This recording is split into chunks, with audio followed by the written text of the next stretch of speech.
what you doing there? Oh, you know, just mining for some coins. Did you know that with that pickaxe, you can actually play some games? Games. You mean that thing people used to do back in the olden days? Get out of here, boomer. Yes, games. I swear to you, it's fun. You have to try playing a game. Nah, I think I'm actually just gonna watch my coins go up and argue on Reddit.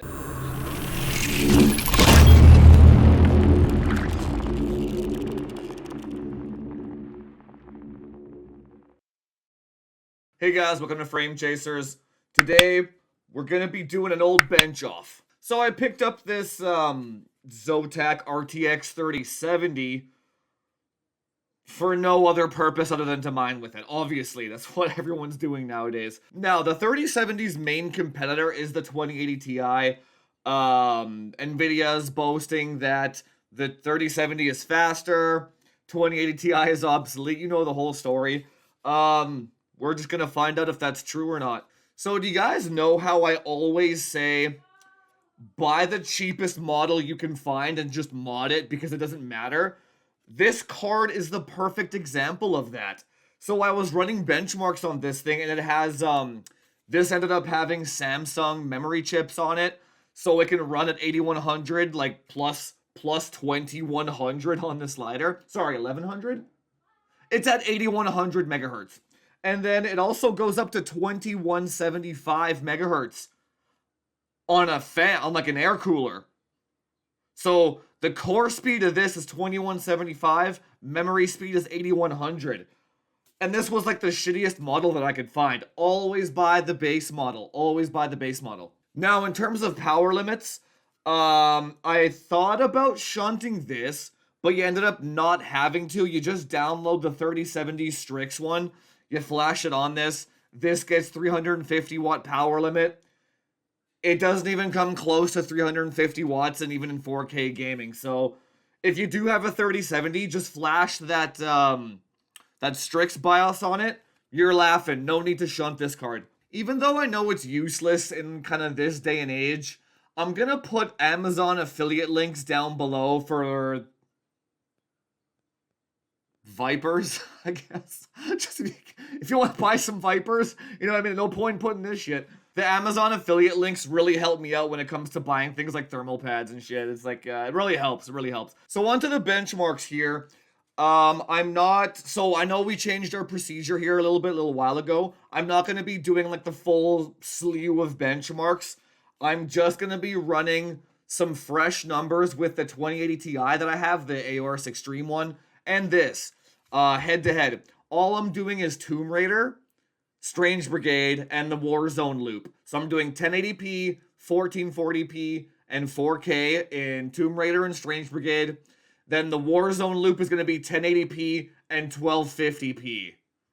Anyway, so we got a power modded liquid metal 2080 Ti versus a BIOS flashed 3070. On to the benchmarks.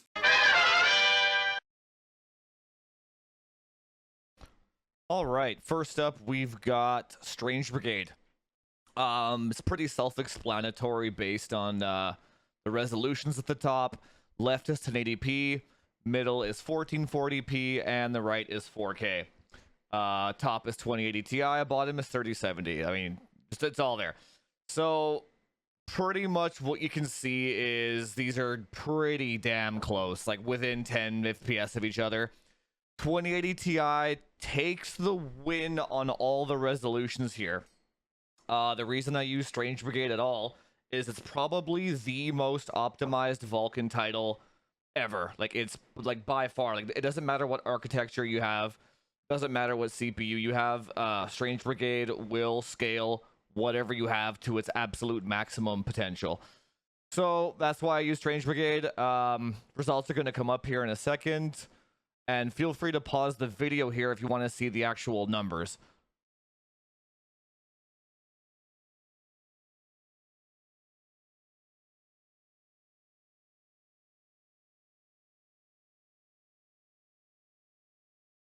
All right, next up, we got Shadow of the Tomb Raider.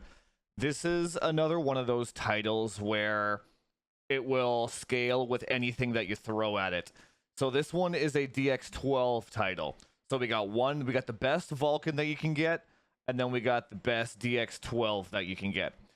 So this one tends to scale a lot better with core counts and CPUs, which is nice for Ryzen chips.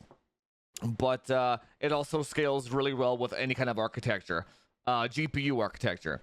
So if you look at the FPS numbers here, it's pretty much the exact same as Strange Brigade. The 3070 trails by about 10 to 15 FPS across the board here. All resolutions. Seems like the 4K one is probably the tightest, which makes the most sense. We know that Ampere loves the 4K resolution, right? So, I mean, 5 FPS difference in 4K, anywhere from 10 to 15 in 1080p, and then in the middle in 1440p.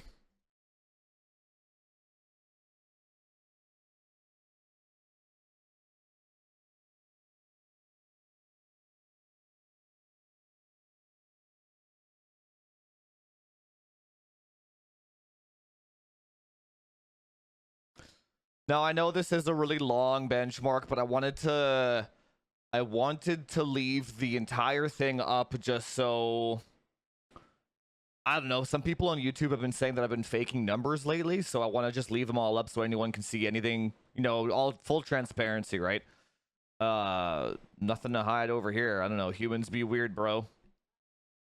But yeah, this one's almost complete here, and then same thing at the end. Pause the video if you want to see the actual final average numbers, and I zoomed in on them for you.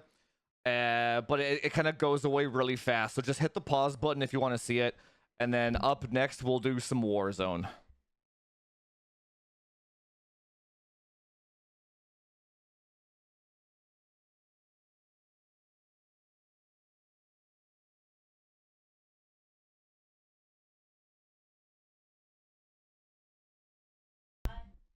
While we wait for this to finish, guys, I would really appreciate it if you just hit that like button while you're watching this. Really goes a long way in telling YouTube that you appreciate the hard work. And man, you wouldn't think it, but splitting up 6 different benchmarks into 6 screens and zooming in on the FPS number takes forever in Premiere Pro. So if you just appreciate the work, hit the like button and comment down below, and I would really appreciate it.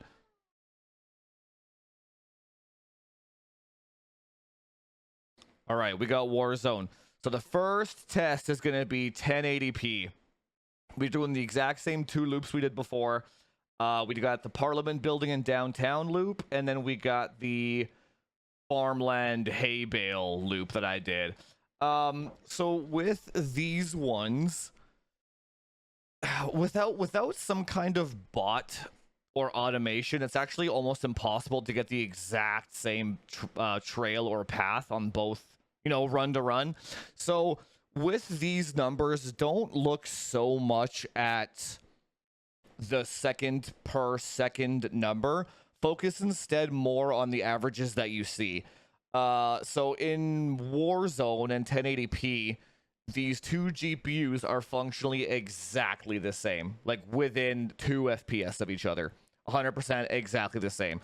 So you would be happy with either one of these GPUs in this game in 1080p. Next up, we got the 1250p numbers. Now, I run this resolution at home, like, because I have a 1080p monitor, so I run 115% resolution just to get that little bit of extra crispness. So it works out to be 1250p. So however you want to interpret that information is up to you. But this is these are the numbers for that as well. And the results are literally exactly the same again. These 2 GPUs are within 1% of each other. Literally, they're exactly the same. For all you weird doubters out there, yes, you can get this much FPS in this game. It's not that hard. It's just the difference of someone that knows what they're doing and you, because you don't know what you're doing. So that's just how this works. You're always going to lose to people like me because you don't know how to overclock. And check this out. My wife gets even more FPS than this because she has a 5950X. So I hope that makes you nice and salty that you're going to be stuck at 100 FPS forever. But don't worry, DLSS will fix it. I, I am impressed with this thing, man. Really impressed. So, okay, there's two major things that you have to keep in mind when looking at these benchmarks. A, both of the 2080 Ti and this 3070 both have Samsung memory on them, which means that the bandwidth can be overclocked way further than the Hynix ones and the Micron ones. That's number one. So if yours doesn't get the same numbers mine does, you might have shitty memory on yours, okay? The key thing to get with a 2080 Ti or a 3070, it looks like, is that Samsung RAM. You'll want to have the Samsung RAM. Now, point number two. The reason why my 3070 seems to scale linearly in all resolutions is because my CPU is so fast. The gigahertz are so high, the latency is so low that it's able to feed all the cores of the Ampere architecture. That's why when you look at my 3090 numbers, it seems to scale in 1080p, whereas none of the other tech tubers, they're always like, Ampere doesn't scale in 1080p. Yeah, because their CPUs are dog shit slow, you know what I mean? If your CPU is fast enough, it can feed the Ampere cores. So, in terms of your perspective, don't buy a 3070 expecting 1080p scaling like you would in my numbers. 2080 Ti is going to scale much better in 1080p if you have a slow CPU. But these two are theoretical maximums, and theoretical maximum of both of these, the 2080 Ti gets like 10 more FPS in every resolution. This card draws about 100 watts less too, and gets almost the same performance. Like, within 10% of the same performance for 100 watts less. So the 3070 is kind of like a go-to for ITX builds, or maybe low power budget builds. Like, you know what I mean? Like, it would actually work really well for that. Anyway, guys, I've rambled long enough. 3070 for gaming, thumbs up in my books. You get a 2080 Ti out of it if you do the if you get lucky. Keep in mind, I got really, really, really lucky with my sample here.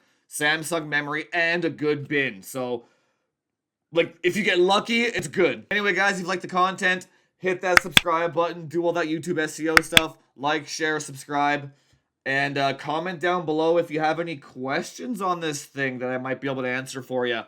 And I'll see you guys on Twitch, and I'll talk to you in the next one. Talk to you later. Don't forget those Amazon affiliate links.